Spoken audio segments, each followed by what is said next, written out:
everyone, and welcome back to my channel.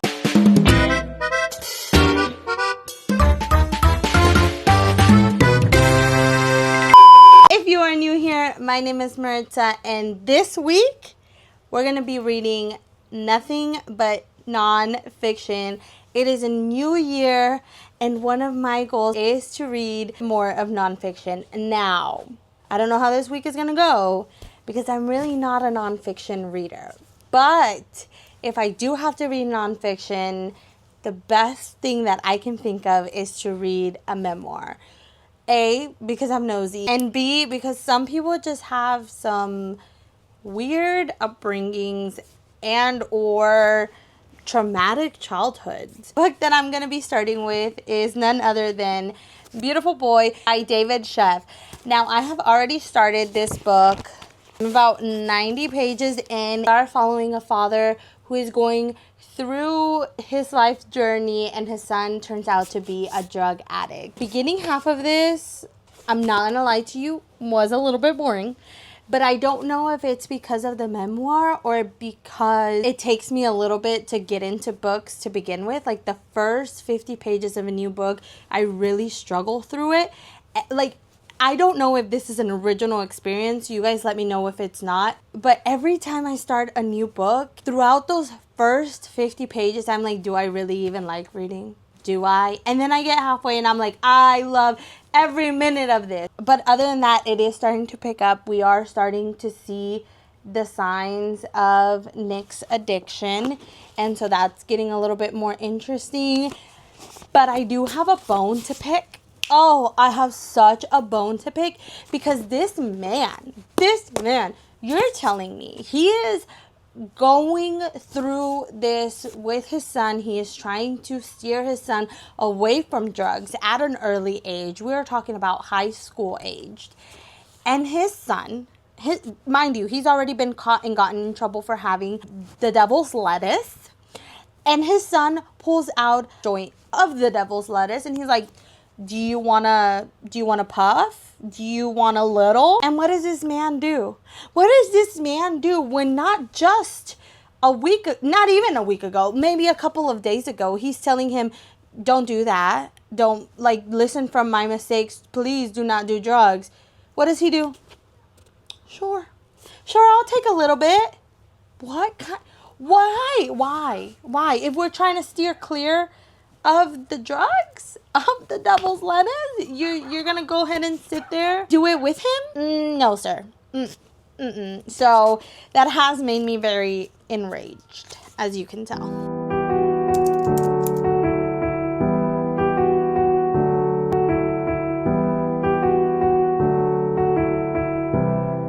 Reading a little while I'm at work, and I just wanted to hop on here and give you guys an update. It's getting good, but it's also worrying me because I do have children, and now I'm like, what am I gonna do in case that they ever try drugs, or how am I even gonna approach this? This is honestly terrifying me. Also, there was a part where Dad said that whenever he was younger, he heard of people snorting Drano. Who is doing that? Y'all don't already know? That is to clear out the sink. Do not, and I repeat, do not do that. You expect to live after that? Okay.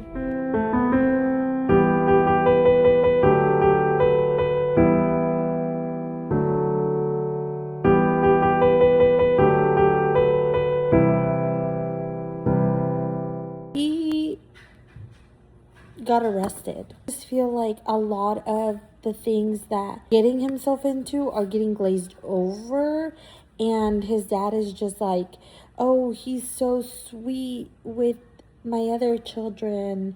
How could this be? This is a paradox that I'm living in.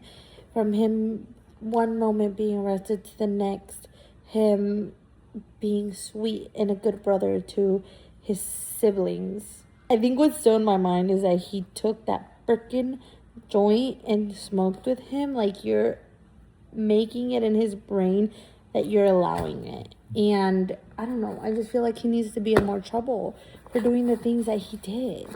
he shouldn't have bailed him out. He should have let him sit in jail. You want to be doing these things and sit in jail. He went and rescued him too soon. My mother would have let me sit in that jail. Well, she wouldn't have had money to take me out to begin with. But she would have probably let me sit and rot in that jail until I could figure out a way to get out of there. And that's what he should have done. He should have, natural consequences. You do bad things, you go to jail, you stay in jail. I wish that he would punish him more. And like, I get to a certain extent he can't. But for the whole jail thing, he could have definitely let his ass sit in there and wallow and not go and bail him out. Especially if he knows he's going down a bad path.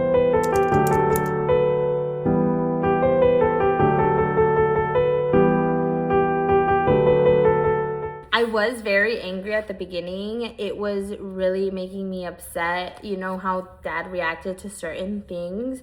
As a parent, I'm like, oh my God, you could have done that differently. Oh, like, why are you doing that? And it really upset me. But now that I'm more of the way in, I kind of empathize with him a little bit and understand that you're not perfect. No one's perfect. You don't know how to parent.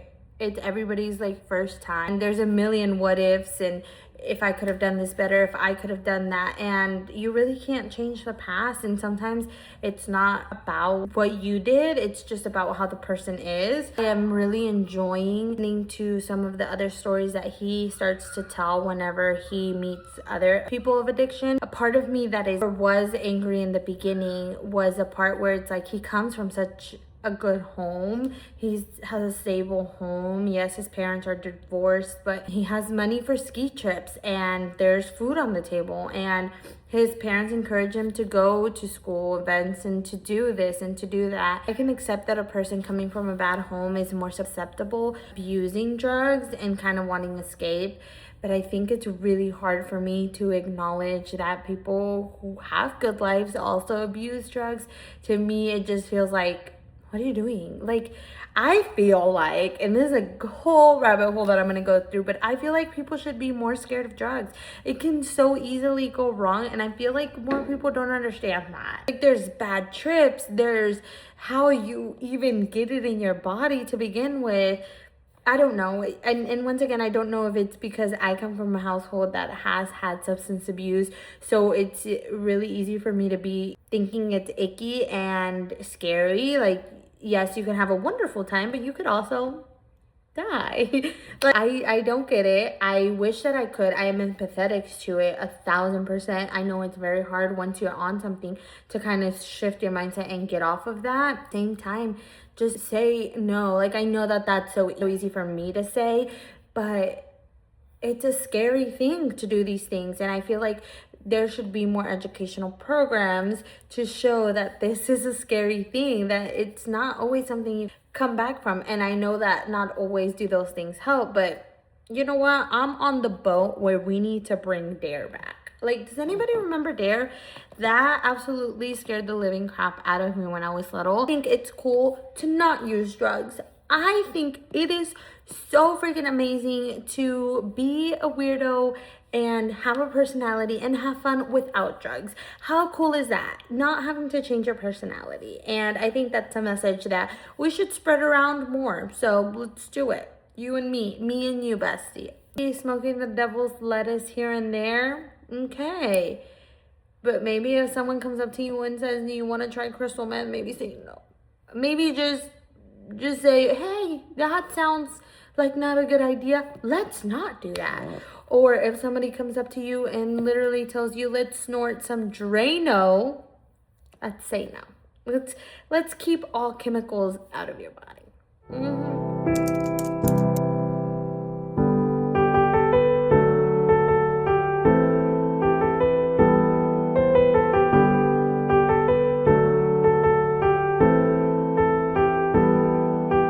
Reading all through work. I'm almost done. I believe I have like less than 60 pages to go. Honestly, during work I was like tearing up, and it's just so heartfelt to see what he's going through and being in positions and like thought process that I've been in. And honestly, it breaks my heart because all I can think of is my son, and that makes me even more sad just to think about that, and it worries me. And now I'm like in a whole nother level of panic. For someone who has family members who are addicts, I see how this book can help and how it can also bring awareness to others who don't. At first I was really doubting it. I was really on the fence. I was like, oh, this is so boring.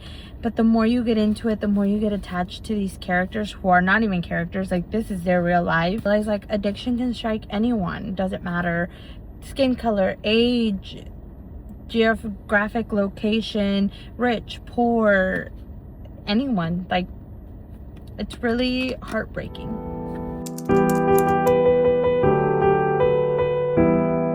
Listening to I'm Glad My Mom Died by Jennette McCurdy. So far, I'm really loving it, and I don't know if it's because I was gonna say I know her. You don't know her. Girl, you do not know her. I don't know if it's because I used to watch her and she was literally my favorite on iCarly. But her story sounds so interesting to me. It's insane to see how she grew up, what kind of life she was living, and how her mom is. And more because I'm a mom. It's insane to see how children pick up on their mother's behaviors so easily, so in tune than anybody else. Because I can also see like my kids doing that and knowing exactly when I'm upset. Like when I'm upset, they come and hug me or to make me feel better. And it's crazy how like in tune kids are to their parents. I think I've gotten about 15 chapters in. I'm really liking it more than I thought I would. I'm not a nonfiction girly either, but I am nosy. There's chisme to tell. I'm here for it. I'm so here for it. I'm sad. She's got tea and we're here for it.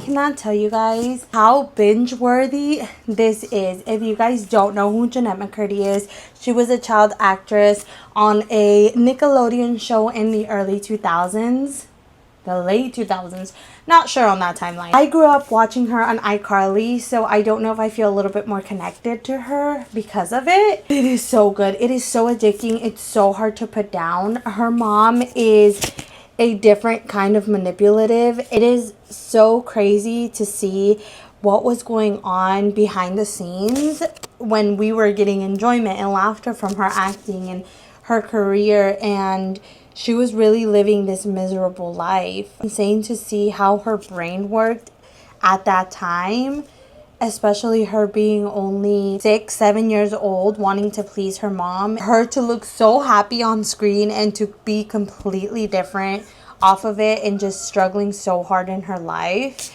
This also deals with a lot of mental health issues, not only with her mom, but with her, and a lot of struggles with eating, which I feel like I can relate a little bit. Obviously not as bad as she experience, but I feel like as a woman you always experience not food noise, but you know, you always want to look your best, you always want to be skinny, and to have that voice in your head at such an early age. I believe she was like 8 years old when her mom taught her how to calorie restrict.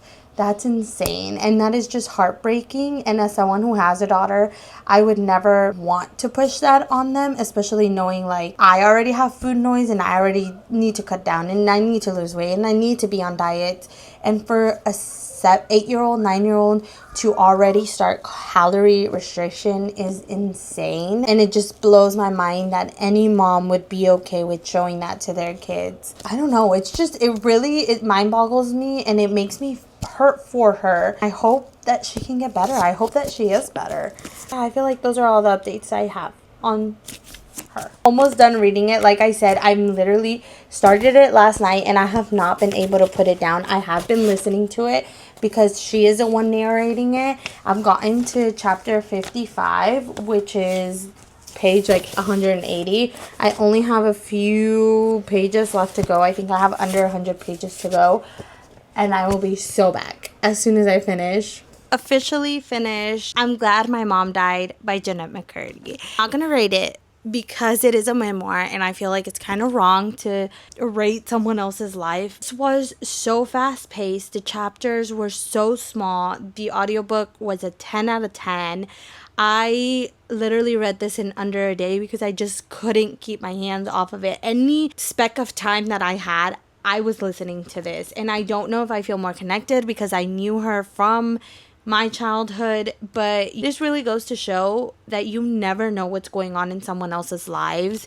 Even when you think that they are having the best life ever, even when it looks that way. And I remember I looked up so much to her. Like, I was Sam. That was one of my favorite characters. Her music career, I remember that. I remember loving her songs. It's crazy everything she struggled with and everything that she had to go through and that she probably still has to go through. There was a portion in here where she talks about anorexia and bulimia. Those, although are very hard topics and harsh things to discuss, I'm glad that she did, and I love the way that she did it. It's really hard whenever your brain battles with food that you eat because you don't want to consume it, but you need to consume it. It's just crazy to think that she was battling this for so long because of her mom. Like I said, I struggle with food noise. I struggle with binge eating. I feel like all her therapists definitely hit the nail on the coffin. Things that she said at the end really resonated with me because of that. It really gave me a new perspective on how to look at food and how to look at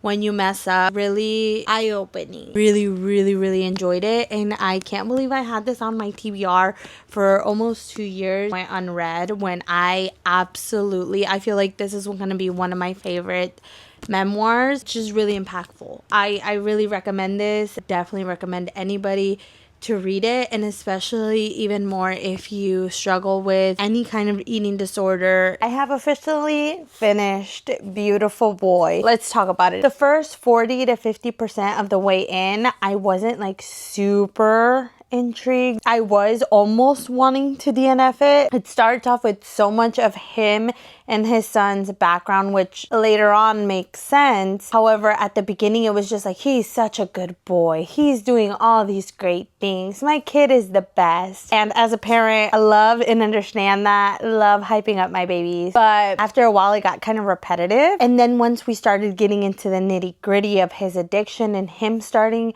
his addiction journey, I got more invested, but what kind of pulled me back once again was his research, which it does read as a father researching into this case, but there was so much research and study within the book, which once again is valuable lessons. It is important, but I think for me, I was more wanting to get his story, how he felt about his son being in addiction, more than I wanted, that recovery's in the 1 digits and that over 30,000 million people or whatever suffer from addiction. I wanted more. I feel like research and statistics are usual and I hear those bobbing around a lot, but what I don't hear is people's stories, and that's what intrigued me to the book to begin with. It did get me teary-eyed whenever he would see his son and just kind of reminisce on how he was or when he was younger, because that kind of hit hard, and it makes me scared for whenever my babies grow up and I see them as adults, but remember and